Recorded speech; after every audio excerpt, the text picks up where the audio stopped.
Здравейте! Да видим сега. Аз съм Марсиана и посланието на Вселената за вас. Какво има да ви казва Вселената като послание за вас? Тази карта излетя, значи има нещо важно. Опа, и тази семичка поиска да излезем. Послание от Вселената за вас. Така, посланието от Вселената е да не спирате да опитвате, но не прекалявайте с ентусиазма. Винаги премеряйте хубаво нещата, 2 пъти, там 3 пъти, 4 пъти, 7 пъти премери, 1 път отрежи.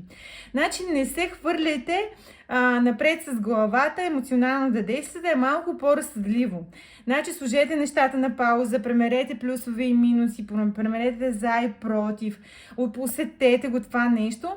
И това, което е като послание от Вселената, е, че съвсем скоро нещата ще ви се подредат.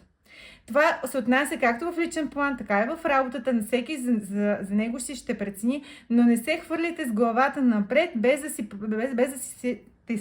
преценили своите шансове. Защото тук тази карта показва забавете, за да не ви се случи пак нещо, което вече ви се е случвало. Като това в любовен план може да означава връщане на човек от миналото, който ще се опита да се върне обратно и пак вие ще имате много големи колебания. Помислете много стабилно. Помислете много добре и бъдете мъдри. Това е посланието от Вселената. Те са с вас.